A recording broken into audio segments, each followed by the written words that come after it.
And thank you, participants, for choosing compliance trainings for your professional development and training needs. I'm glad to spend a little bit of time with you this afternoon to talk about the important topic of generational differences in the workplace from the perspective, of course, of taking steps to ensure that our organizations are, in fact, prepared for what is very quickly becoming a post-boomer workforce.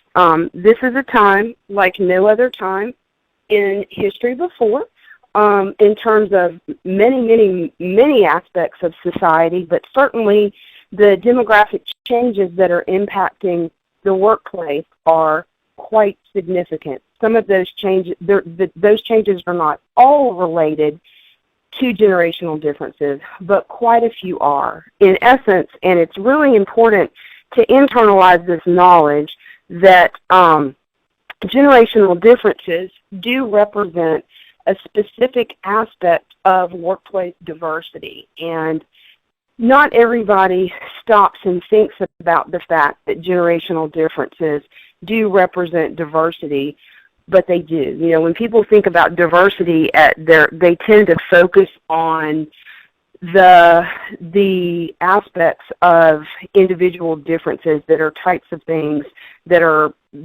we have to consider from a regulatory perspective to make sure that we truly are providing equal access to employment in the organization. But diversity really means difference, and generational differences are, in fact, a key point of difference. And there are important reasons for the differences among the generations. And the reality is that in the modern workforce, we have to focus on creating a work environment where we can attract and we can keep or retain the talent that we need for our organizations to provide the services or products that our customers need. And competitive advantage is closely tied to how truly inclusive an organization is. We need our organizations to be places where the employees that we need to help our organizations succeed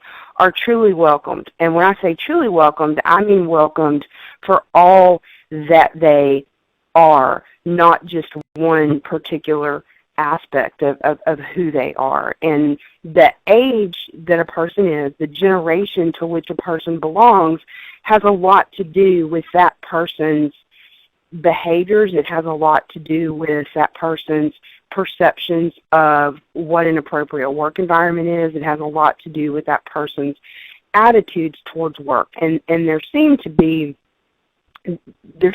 a reality where many people, of course, we all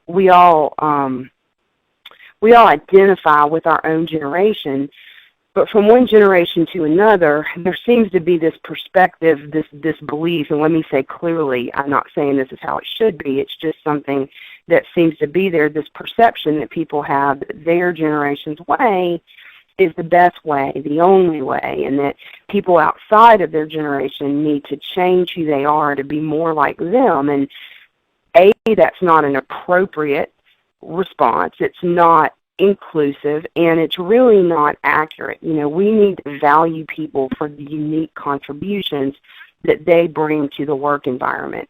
And we're going to take a look today, and I hope this really helps open your eyes to why some of the differences are as they are, because people seem to make value judgments about individuals whose approaches to work might be different from their own without stopping to think